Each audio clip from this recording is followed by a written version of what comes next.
नमस्कार दोस्तों। डॉक्टर की वार्निंग के बाद घर के अंदर एक अजीब सी खामोशी फैल जाती है, लेकिन ये खामोशी सुकून वाली नहीं बल्कि तूफान से पहले वाली होती है।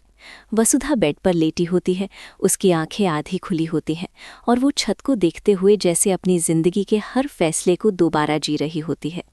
उसे याद आता है कि कैसे उसने हर बार घर के लिए, रिश्तों के लिए और देव के लिए अपनी खुशी को पीछे रखा, लेकिन आज जब उसकी जिंदगी का सबसे नाजुक सच सबके सामने खड़ा है तो सबसे ज्यादा सवाल भी उसी पर उठ रहे हैं।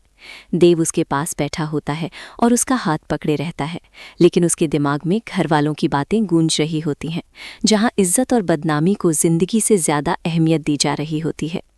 बाहर बैठक में घर के बड़े लोग धीमी आवाज में बातें करते हैं, जहां फैसला ये होता है कि वसुधा को कुछ दिन के लिए घर से दूर भेज दिया जाए ताकि बात बाहर न निकले। ये फैसला सुनते ही देव का खून खौल उठता है, लेकिन वो अभी तक चुप रहता है क्योंकि वो वसुधा को और स्ट्रेस नहीं देना चाहता। वसुधा को जैसे ही इस फैसले की हल्की सी झलक मिलती है, उसका दिल पूरी तरह से टूट जाता है। उसे लगता है कि इस घर के लिए वो सिर्फ एक बोझ बन चुकी है।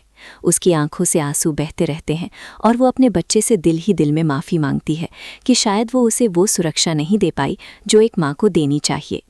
इसी बीच वसुधा देव से एक ही सवाल पूछती है कि अगर वो इस घर से चली गई तो क्या देव कभी उसका साथ देगा या नहीं। ये सवाल देव के दिल को चीर देता है और उस पल उसे एहसास होता है कि अब फैसला लेना ही होगा। एपिसोड के आखिरी पलों में देव उठ खड़ा होता है और घर वालों के फैसले के खिलाफ बोलने का इरादा कर लेता है, लेकिन तभी एक और शॉकिंग खबर घर के दरवाजे पर दस्तक दे देती है, जो वसुधा की जिंदगी को एक बार फिर से हिलाकर रख देती है।